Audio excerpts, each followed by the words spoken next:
Do you know, trust is everything, and it's the route to your success. But where does trust sit in your life? Have you had that moment when someone breaks your trust and your world seems to crumble, or when you trusted yourself to make a difficult decision and it paid off brilliantly?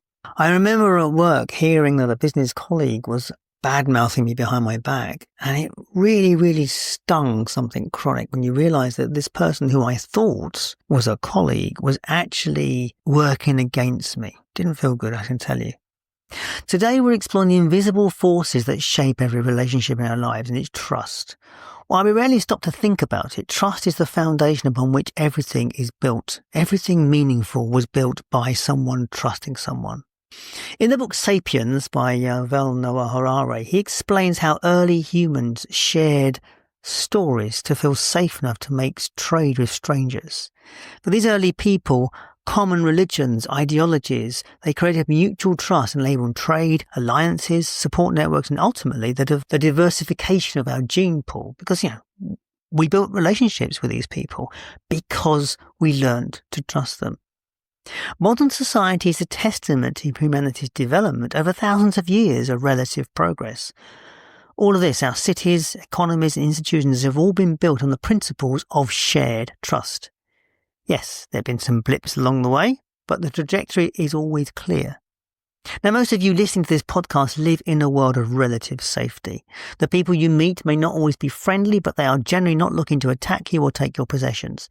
Our societies function as rules-based environments accommodating diverse ideologies and faiths.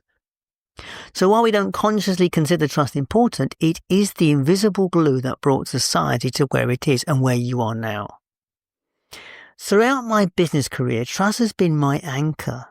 In my marketing days, it was the currency of all our work with clients. Every campaign and project centered on establishing trust and authority with prospects and customers.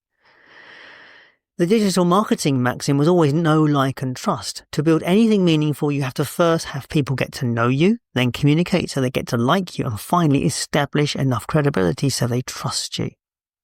Now, these factors remain critical for successful business today. Just look at companies that have lost consumer trust.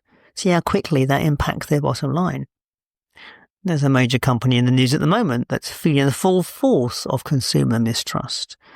Not that it was based much on consumer, it's more based on politics. But anyway, in the UK during the 1980s, there was a famous, successful jewellery business called Ratner's. And in a media interview, that CEO made a flippant comment about comparing his gold chains to a prawn sandwich. The business crashed within days as both investors and customers lost faith and trust. And that was well before the amplifying power of social media. But trust is bigger than just economies. While trust drives economics, it hits closer to home in our personal relationships with partners, family. Trust forms the bedrock of our emotional well-being. When a lover betrays us, the pain can be overwhelming. When family or friends let us down, we feel isolated and alone. These moments reveal just how fundamental trust is to our sense of security and connection. But there's even more critical dimensions to trust that affect every aspect of our lives. The question is, how much do you trust yourself? This might be the most important question of all. We learn to trust early in life, as babies, as young children. These formative experiences set us on a path. Self-trust is about confidence, feeling secure, knowing we can handle whatever challenges are thrown our way. But it goes much deeper. Why does a partner cheat?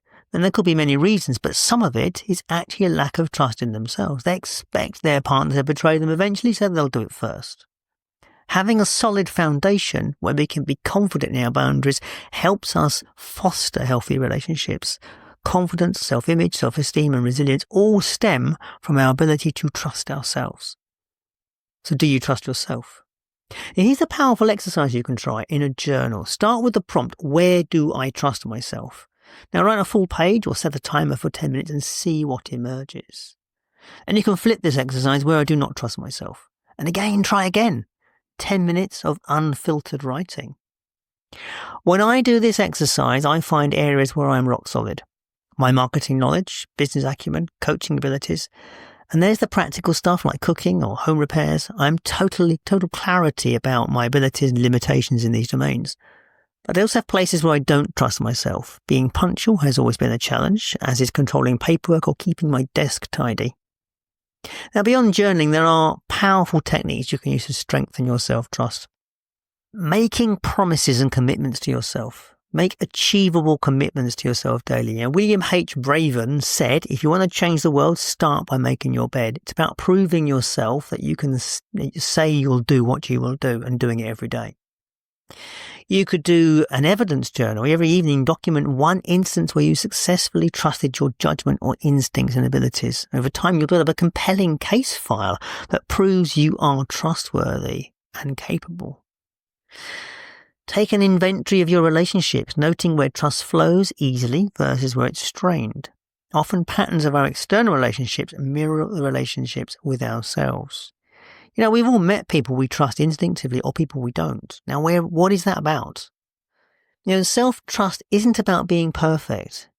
When I started to start running at 50, I didn't take my physical capabilities at all. I began with just 1 minute of running, followed by 5 minutes of walking, but gradually kept small promises to myself, just going up that hill, do a bit more.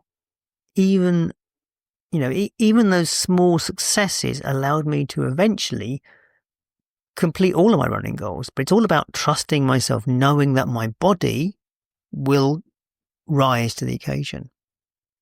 So why are we talking about trust today? Why does it really matter? We are living in a time of transition. Our societies face increasing polarization, with extremes falling, pulling us apart. Media and AI are continually challenging what we believe to be true, and the long-standing rules are changing beneath our feet.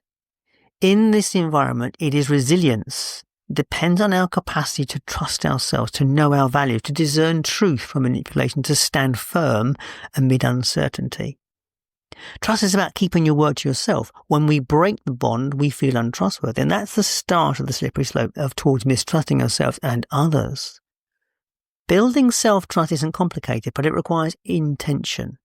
Setting manageable goals, achieving them, celebrating when you follow through, learn from the times when you don't.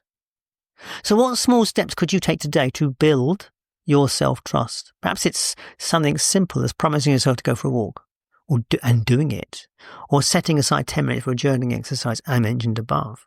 Whatever you choose, remember this trust isn't just an abstract concept. It's the foundation upon which we build meaningful lives. As our world grows increasingly complex, our ability to trust wisely, especially yourself, may be your most valuable asset. Anyway, look, I could ramble on about this a lot, and I often do, but, I'm curious, where do you sit with this trust question, the trust of others and trust of yourself? Do you feel strong in your ability to trust yourself in these challenging times? Interesting question. If you found this podcast useful, make sure you do share it with a friend, because that's how people like yourself find good podcasts. If you want to get in touch, please do. You know where to find me. If you're interested in the work of Life, Passion and Business and coaching projects that we do check out the website at lifepassionandbusiness.com. Check out it just went out my head. Resources tab, that's the one. Check out the resources tab and you'll find the details of coaching there. Anyway, in the meantime, thank you so much for being on this journey with me. As always, thank you so much for your time and attention. I will catch you next time. All the best.